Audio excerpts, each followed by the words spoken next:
रही और आपकी आवाज उठा रहे हैं और मैं उनकी आवाज बनूंगा। मैं फिर आपको अनुरोध करता हूं, आप हरियाणा में कहीं भी देख रहे हो या पूरे देश में कहीं भी देख रहे हो, लेकिन खासकर हरियाणा में आप मुझे कहीं देख रहे हो, तो आओ आगे बढ़ो, नेतृत्व करो। ये समय आपका है, ये समय आपका है, इस समय को छोड़ मत देना। अगर आप में थोड़ी सी भी गुंजाइश है, अगर आप में थोड़ी सी भी क्षमता है, मैं आपके लिए मदद।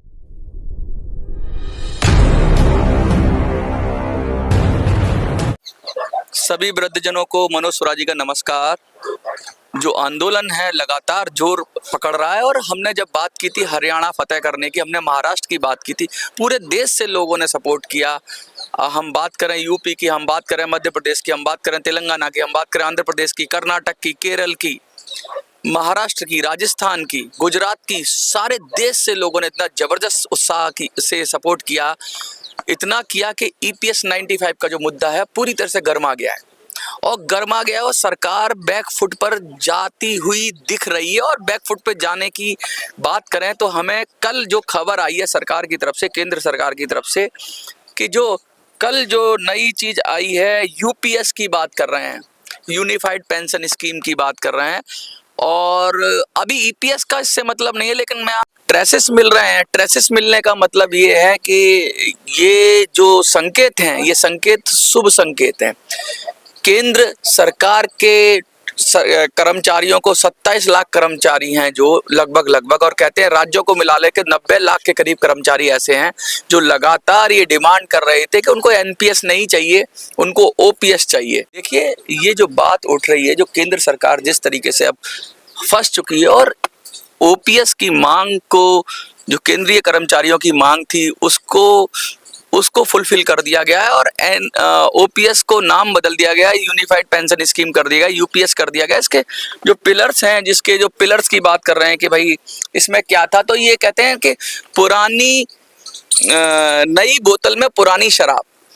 ओपीएस सरकार देती तो विपक्ष की जीत हो जाती, कांग्रेस की जीत हो जाती, या अन्य पार्टियां जो कर रही थी उनकी जीत हो जाती, तो ओपीएस तो सरकार को देना नहीं था।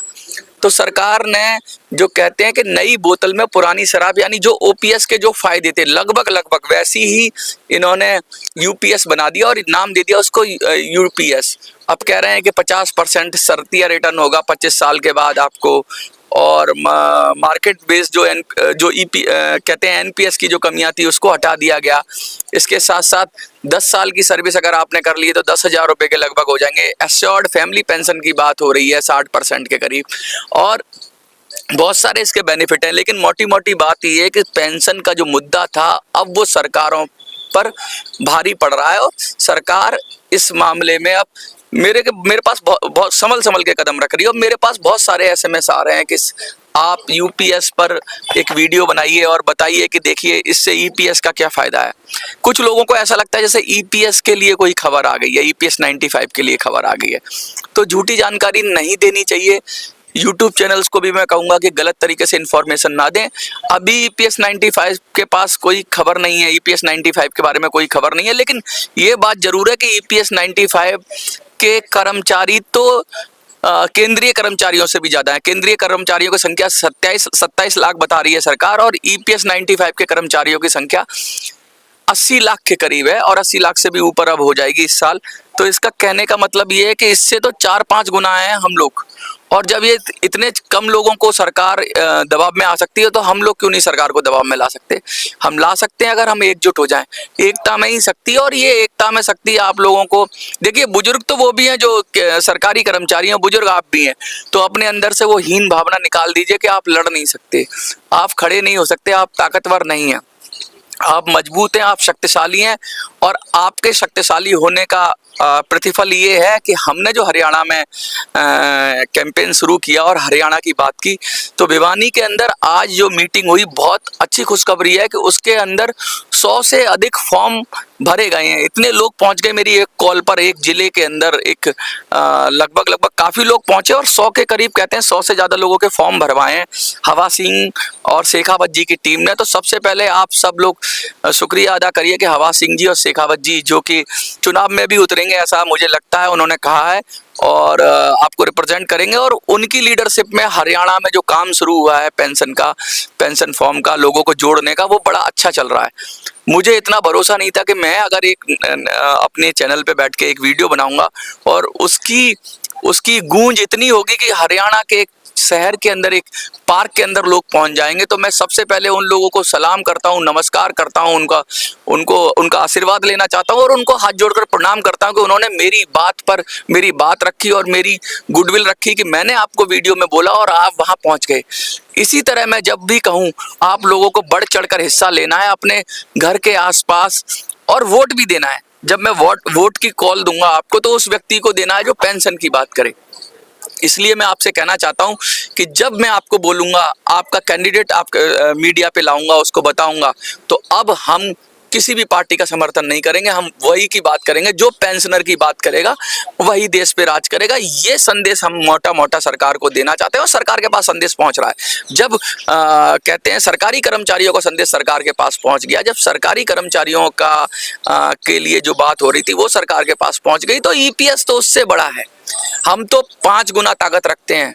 बस क्या है, हमारा मनोबल डाउन है, हमारे बुजुर्ग थोड़े से डाउन है और वो कुछ लोग शिकायत करते हैं कि मैं जवाब नहीं देता। 90% मेरे पास जो कॉल आती हैं वो सिर्फ आत्मीयता वाली कॉल आती हैं। देखिए, वो कहते हैं मनोज तुम कैसे हो, अच्छे हो, बहुत अच्छा काम कर रहे हो, आपको आशीर्वाद है। वो कॉल भी आती है। कुछ लोग ऐसे कॉल करते हैं कि भाई अब कब मिल रही है पेंशन।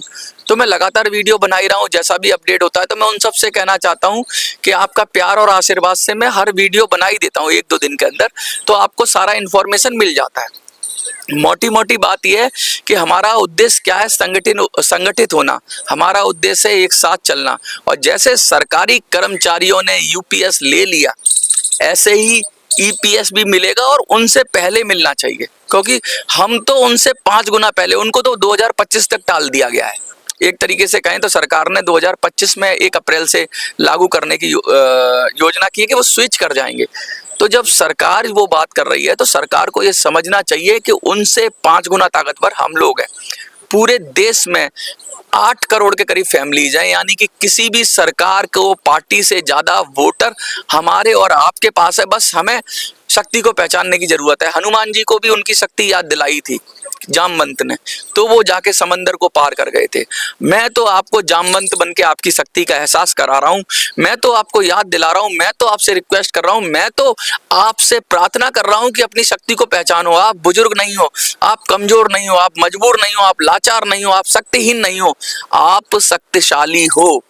यू कैन, आप कर सकते हो, यू कैन।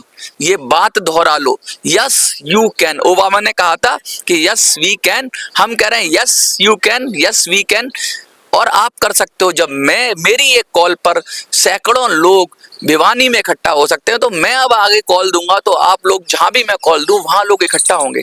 संगठित हो जाइए, मजबूत हो जाइए और हरियाणा में अपनी एक छाप छोड़ दी है। ये चुनाव में हम इसलिए नहीं जा रहे कि हमको कोई नेता बनना है, हमको एमएलए बनना है, हमको एमपी बनना है।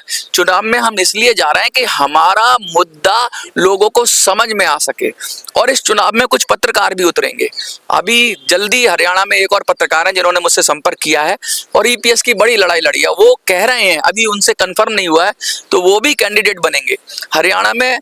आप कह रहे हैं कि सितंबर के में नॉमिनेशन की प्रक्रिया शुरू हो जाएगी, तो अभी हमारे पास 5 से 7 दिन है, 10 दिन है, तो हम देखेंगे, हम इकट्ठा करेंगे, लोगों को संगठित करेंगे, लोगों को मजबूत करेंगे। और मैं आपसे अनुरोध करता हूं कि हवा सिंह जी को, शेखावत जी को मजबूत करिए, ऐसे लोगों को मजबूत करिए जो हमारी और आपकी आवाज उठा रहे हैं, और मैं उनकी आवाज बनूंगा। मैं फिर आपको अनुरोध करता हूं, आप हरियाणा में कहीं भी देख रहे हो या पूरे देश में कहीं भी देख रहे हो, लेकिन खासकर हरियाणा में आप मुझे कहीं देख रहे हो, तो आओ, आगे बढ़ो, नेतृत्व करो। ये समय आपका है, ये समय आपका है, इस समय को छोड़ मत देना। अगर आप में थोड़ी सी भी गुंजाइश है, अगर आप में थोड़ी सी भी क्षमता है, मैं आपके लिए मदद करूंगा, मैं आपके लिए हाथ बढ़ाऊंगा, मैं आपका प्रचार करूंगा, मैं आपको सपोर्ट करूंगा, मैं आपका समर्थन करूंगा। और मैं चाहूंगा कि हरियाणा में हम कुछ एमएलए, मैं तो कह रहा हूं सरकारी बने पेंशनर की, लेकिन हाँ, हम चुनाव में लोगों को खड़ा करें और कुछ लोगों को जिताएं, जिससे सरकार में डर व्याप्त हो कि अगर पेंशनर बिगड़ गया, अगर पेंशनर का दिमाग घूम गया, तो सरकार घुटनों पे आ जाएगी, सरकार औंधे मुंह गिर जाएगी। एक व्यक्ति ने मुझे कल फोन किया, कह रहा मनोज भाई क्या हम विपक्ष के साथ जा सकते हैं? तो नहीं, हमें विपक्ष के साथ नहीं जाना है, साफ साफ कह रहा हूं, क्योंकि विपक्ष भी यूज करेगा वो आपके कंधे पर बंदूक रखे मोदी सरकार को या बीजेपी के ऊपर फायर करेगा। हमें ना तो मोदी सरकार से कोई दुश्मनी है, ना हमें विपक्ष से कोई दुश्मनी है, हमें अपने मुद्दे से प्यार है। ये हमारे दिमाग में रहना चाहिए। हम किसी का बुरा नहीं करना चाहते। अगर मोदी जी कल को कर देते हैं तो हमारे लिए मोदी जी बहुत अच्छे हैं, क्योंकि हमारी अगर कोई बात जो सुन रहा है उसको हम रेस्पेक्ट करेंगे, उसको हम सम्मान देंगे, उसको हम मान देंगे, उसको हम सर आंखों पर बिठाएंगे, उसको हम कंधे पे घुमाएंगे और उसको हम देश का प्रधानमंत्री बनाएंगे। लेकिन जो पेंशनर की बात नहीं करेगा वो देश पर राज नहीं करेगा, अब तो नहीं करेगा। और पेंशनर ने ठाना है अपना कैंडिडेट जिताना है, ये डायलॉग है। पेंशनर ने ठाना है अपना कैंडिडेट जिताना है, ये हमारे स्लोगन्स हैं। ऐसे स्लोगन्स हम लोग रेज करें।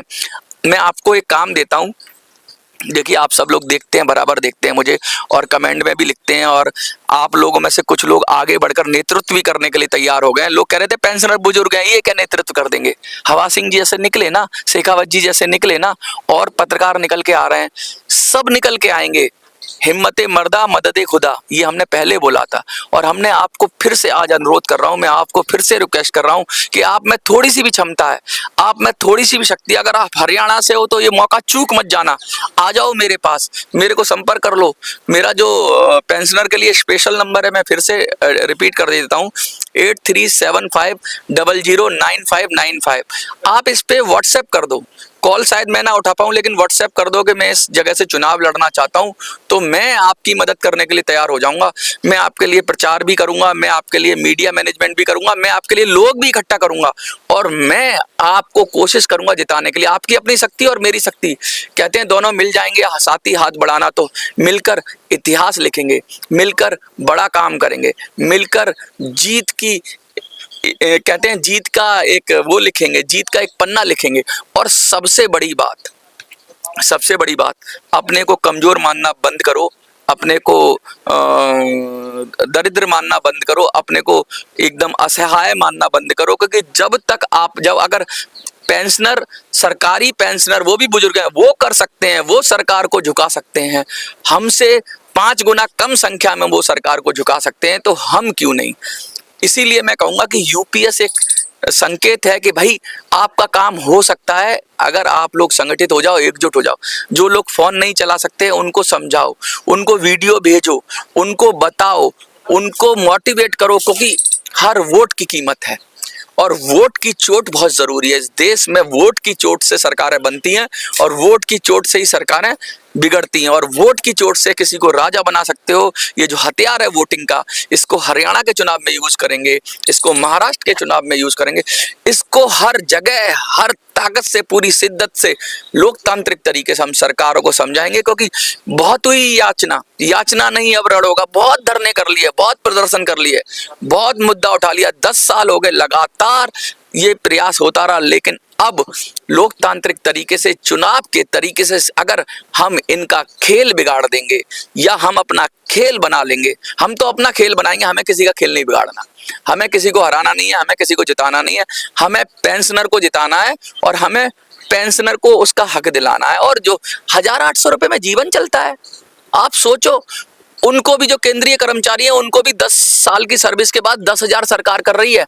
तो इतना डिस्क्रिमिनेशन क्यों, इतना भेदभाव क्यों।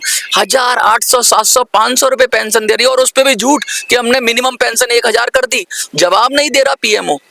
बहुत ही दुखद स्थिति है, बहुत कमजोर बहुत ही दयनीय स्थिति है। और मैं आपसे अनुरोध करता हूं कि हरियाणा में एकजुट हो जाओ, भिवानी में एकजुट हुए हो, आगे भी और जगह भी एकजुट हो जाओ, और मुझे व्हाट्सएप पर अपना नाम भेज दो। अगर थोड़े से भी मजबूत हो आप, थोड़ी सी भी आप में क्षमता है, आर्थिक रूप से, सामाजिक रूप से आपका थोड़ा नाम है, तो जरूर आप आगे आओ। इन पेंशनरों के लिए आप हनुमान बनो, इन पेंशनरों के लिए आप राम बनो, इन पेंशनरों के लिए आप अर्जुन बनो, इनका नेतृत्व करो और मछली की आंख भेद कर अपना टारगेट अचीव कर पेंशनर बढ़ाओ। और 2025 में बढ़ा है सरकारी कर्मचारियों को, हमें 2024 और 2024 के अंदर ही 1 आध महीने में हमें तो सीधा पेंशन लेना है। आपको क्या लगता है? आपको जो भी लगता है जरूर कमेंट में लिखिए। लेकिन हाँ, मैं कुछ कहना वाला था और मैं वो भूल गया, फिर से मैं रिपीट कर देता हूँ। आपके मन में अगर कोई स्लोगन्स आते हैं, स्लोगन्स यानी कोई डायलॉग आता है जो हम चुनाव में यूज करें, जैसे एक तो डायलॉग ये है, जो पेंशनर की बात करेगा वही देश पर राज करेगा। ऐसे ही कोई भी डायलॉग आपको, जो स्लोगन आपको आता है, तो कमेंट में उसे लिखना। हम उसी स्लोगन को यूज करेंगे अपने कैंपेन में, चुनाव कैंपेन में। तो चुनावी नारा चाहिए हमें, और मैं आज आपसे मांग रहा हूं चुनावी नारा। तो आप सब लोग को से रिक्वेस्ट है, आज भिवानी की जो मीटिंग सक्सेसफुल हुई है, 100 से 150 के करीब फॉर्म भरे गए हैं। उन सब की हौसला बढ़ाने के लिए आज 100-150 अगर एक जिले में भर रहे हैं तो कल 2000-4000 भी जिले में भरेंगे। और कहते हैं कि विधानसभा चुनाव जिसको 40-50 हजार वोट मिल जाते हैं वो लगभग जीत ही जाता है। तो आपको क्या करना है, बस मतलब अगर 100 लोग 5,000 लोग फॉर्म भरेंगे तो 25,000 तो वैसे ही हो गए, परिवार को मिला लो, एक परिवार में 5 सदस्य हैं तो हम वैसे ही जीत जाएंगे। अगर एक एक आदमी 2-2 परिवार को कन्विंस कर लेगा तो हम जीतेंगे, लड़ेंगे, जीतेंगे। और जो पेंशनर की बात करेगा वही देश पर राज करेगा। आप लोगों से बड़ी उम्मीद है, आशा है कि हरियाणा चुनाव में कुछ करके दिखाएंगे। और मेरी यही उम्मीद है, जैसे मैं खड़ा हुआ कुछ और लोगों को खड़ा करूं, संघर्ष की दास्तां लिखी जाएगी और इतिहास में हमारा और आपका नाम दर्ज किया जाएगा। इसलिए क्योंकि हमने सत्य की बात की, हमने संघर्ष की बात की। बहुत बहुत शुक्रिया आपका। देखते रहिए मिनी संसद।